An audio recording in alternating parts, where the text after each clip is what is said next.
Okay. I've tried to put it off, but I guess I should jump into it. So, MauLer and I have both seen The Running Man tonight. And yeah, I Should we don't know. start with like the original, just real quick? Is a real fun, neat movie, but I guess isn't a very faithful adaptation. But it's what everyone No. knows The Running Man to be. Here's the best way I could equate this, right? You know how Stephen King wrote The Shining and Stanley Kubrick did the adaptation of it, and it was very unfaithful to the book, but it was one of the greatest horror movies of all time. Then Stephen King, like 20 years later, made his own like TV movie version of it, and it was an absolute fucking disaster. That's kind of what you're facing with The Running Man. It's like it's much more faithful to the book, as far as I understand it, but it's a terrible movie, and it absolutely wastes Glenn Powell as a leading man. It is slow. It's ponderous. It wastes Edgar Wright's talents. Like, I don't even know what they were going for with this one. Like, you know how he's known for his snappy editing and his quick pacing and the razor sharp dialogue. None of those things will be found in this movie. It is like the dialogue's notably shit. I was very disappointed. Yeah. So yeah, it was an absolute slog to get through, and it is not a short movie either. I think it's well north of like, was it 2.5 hours? Really? I think so. The first one's only like an hour and 35 minutes. A lean and mean 1980s action flick, and I'll tell you, man, I have got more respect for that movie now. When I see how they took the source material and adapted it into like a nice, snappy action thriller type movie with sci-fi elements that moves along at a fair clip. It's got plenty of stakes in it. The main character, you understand exactly how he ended up in this predicament, and it flows nicely. This movie does none of those things. Also, I'm not going to say like Running Man original is perfect or anything, but man, the amount of times Glenn Powell is just bailed out by the plot. Yeah. Just throughout the whole movie, every time something difficult happens, they'll just be like, "Don't worry, this incredibly lucky thing happened," and you're like, "Oh, okay." I like armor plot overused. Yeah. Oh yeah, 100%. Not armor, sorry, not armor. He is shot at throughout this movie by so many different guns, and just no bullets will ever hit him. They'll always hit all around him. It's just like Stormtrooper aim, got it. Like MauLer, like probably a good encapsulation of all the problems in this movie is like the segment with Michael Cera when he goes to that guy's house and he's like this doomsday prepper. He's living with his crazy old mum who's like senile and stuff, and she really wants Ben Richards to fucking die. Like, she absolutely hates him. And they've got an alarm like built on their wall, so if they hit it, it'll alert the corporation that's hunting for him, and they'll come and like try and arrest him, right? So she wants to hit it, and the son stops her, and then he hits it himself, and he's like, "We've got 4.5 minutes before they get here." How does he know that? Don't fucking know. And then, I kid you not, an entire SWAT team arrives within 20 seconds and starts shooting at them. Well, how did they get there? I don't know.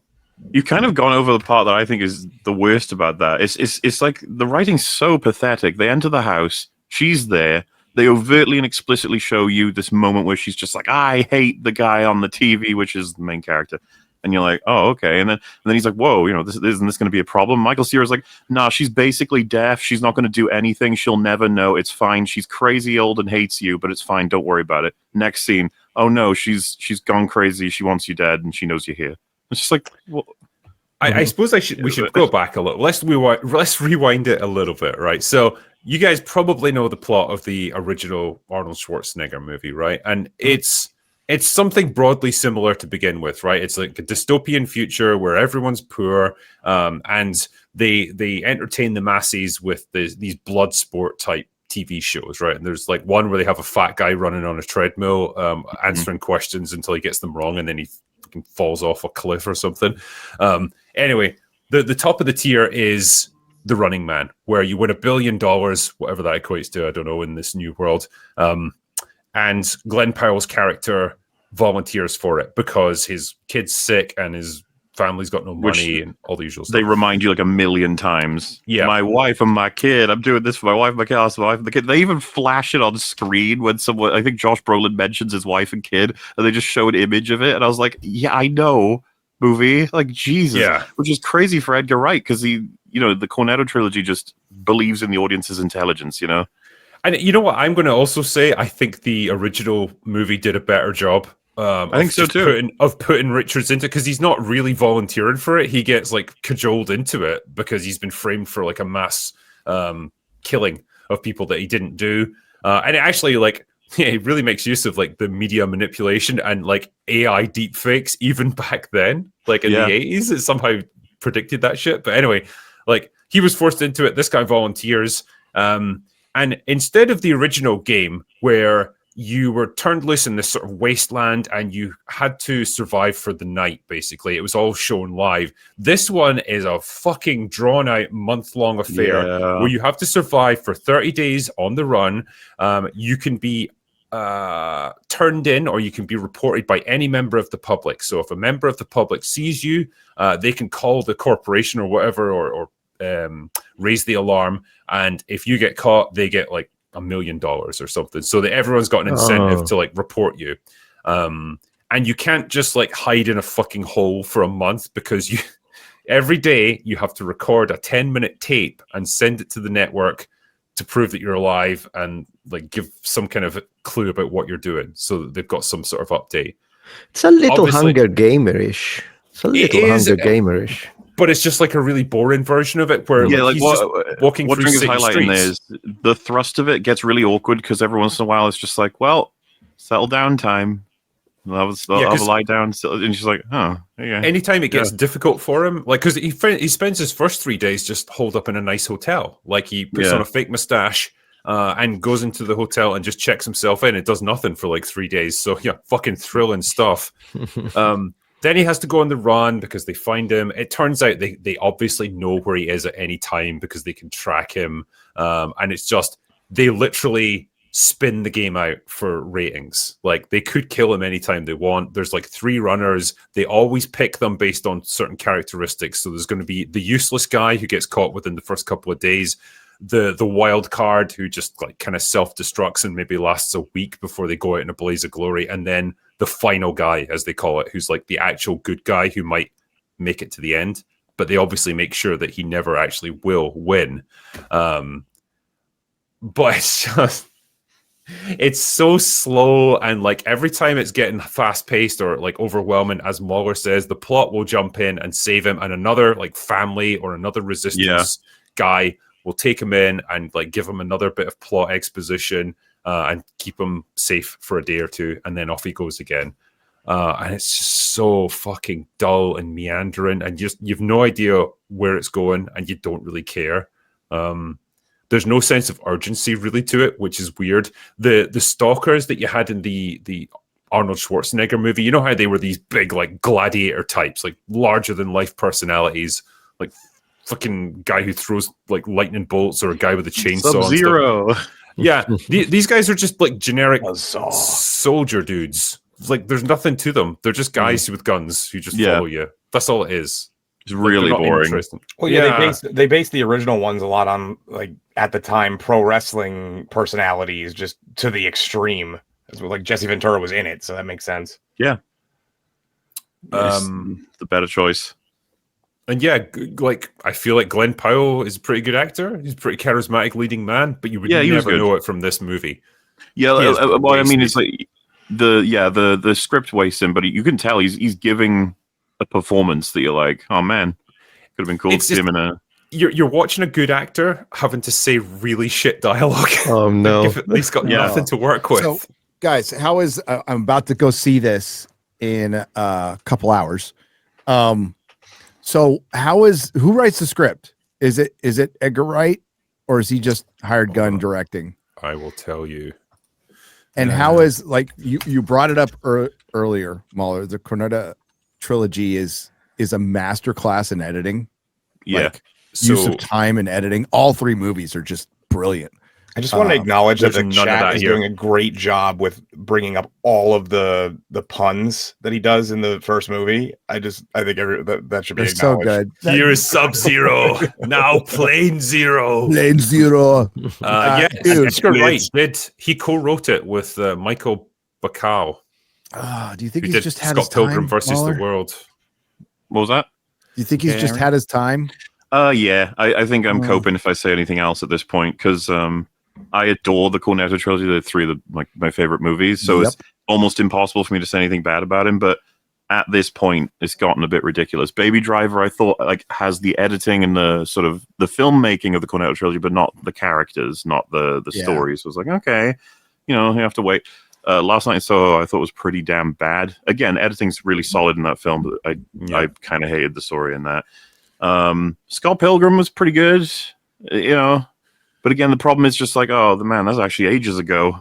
And then it's like, what have you done recently? Yeah. And it's like this. I actually like Scott Pilgrim, the movie, way more than I like the comic at all, because I hated the comic. The movie was fine. It was pretty fun. But yeah, I don't know what's happened to him as a storyteller. I don't know what's going on. It's like all of the life and energy that he brought to the Cornetto trilogy has been sucked out of him.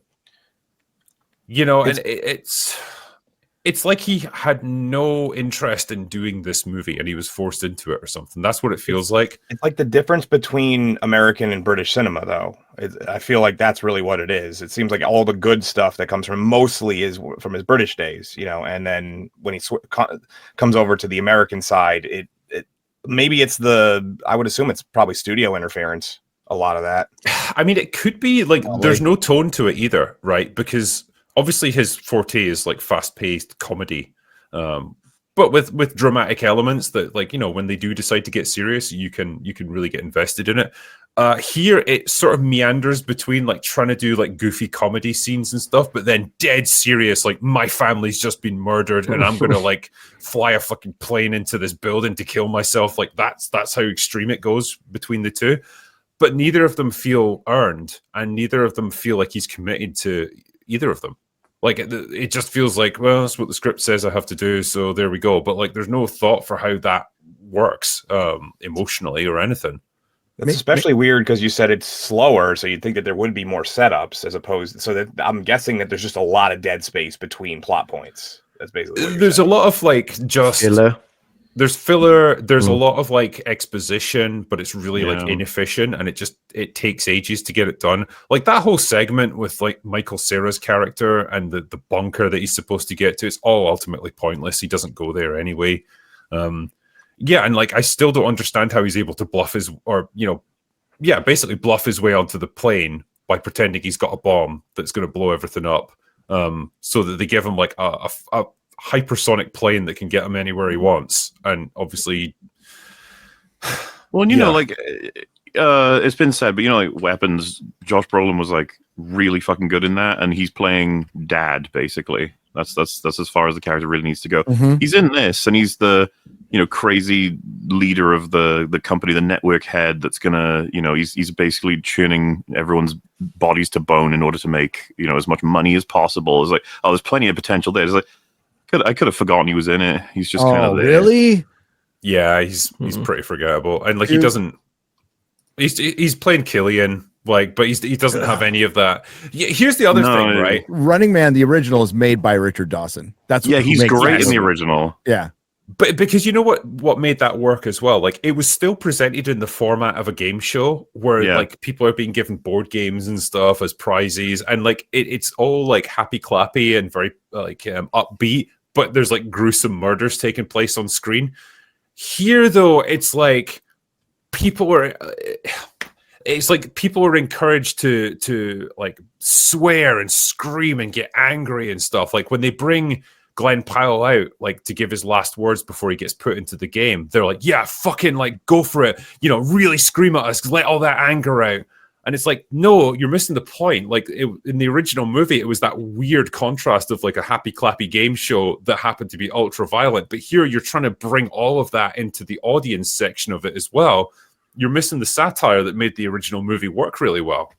One of my favorite moments in the original is when I think it's the first Hunter is killed, and all of the game show hosts and the audience are all really sad, and it's just this horrible moment. It's no, and then they run the obituary and they celebrate the person when they are, in contrast, just horrifying monster people.